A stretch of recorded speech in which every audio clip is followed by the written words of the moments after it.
كوكو سلام، ان شاء الله تكونوا بخير وعلى خير. راني جيت طليت عليكم اليوم بوصفه جديده ان شاء الله. راح نديروا مع بعض خبز تاع تونس. الوغ الوصفه تاعنا سهله مهله كما يقول لك، بمقادير موجوده في كل بيت.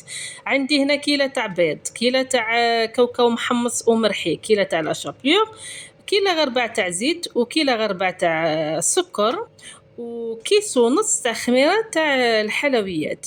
الو حطيت في الريسيبيون تاعي البيض هذيك الكيله، ضفت لها الكيله غربع تاع السكر مع كيله غربع تاع الزيت. نخلطوا كامل المكونات كيف كيف. يعني انا حندير في سنيوه صغيره، تقدروا تكيلو بالكاس تاع ام وليد، يعني الكيله اللي تحبوا كيلو بها. ضفت هنا مغرفه تاع لافاني، ودرت مبشور تاع القارص، ولا عندكم تاع تشينا ولا راح يمد ذوق بزاف بنين. ضفت الكيله تاعي تاع لا شابيو، ضفت الكيله تاعي تاع الكاوكاو اللي يكون محمص بيان ومرحي، وضفت تانيك نص كيلة تاع نوات كوكو، يعني اختياريه بصح صدقوني راح يمد بنا واحده اخرى في الخبز تونس تاعنا.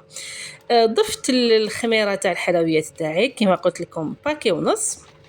نخلطو هكا غير بفوي مانويل، والوصفه تاعنا راهي واجده. يعني انا كنت درت سيغو تاعي، درت كيله تاع سكر بزوج كيلات تاع ماء، ودرت بريد تاع قارص.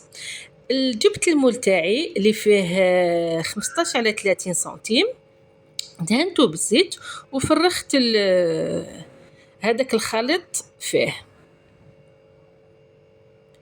يعني تحبوا الخبز تاعكم خبز تونس ولا خبز الباي يجيكم عالي، يعني نقصوا في الديمونسيون تاع السنيوه.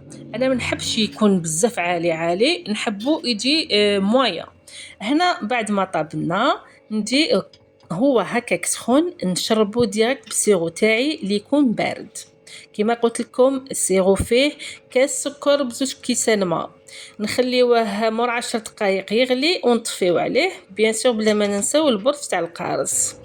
وهذه هي، شوفوا له كيفاه يجي، يعني ما يجيش عالي بزاف وما يجيش حابط، يجي بزاف بنين صدقوني. نتمنى تجربوا الوصفه وتخلوا لي في التعليقات، وان شاء الله تشتركوا في القناه وما تبخلونيش بجيم وكومونتير، وبارطاجيو القناه تاعي والفيديو باش يلحقكم، وفعلوا الجرس باش يلحقكم كامل جديد. الى الملتقى. انا هنا كنت درت قاعده مع جاراتي. هيا مالا نقول لكم باي باي.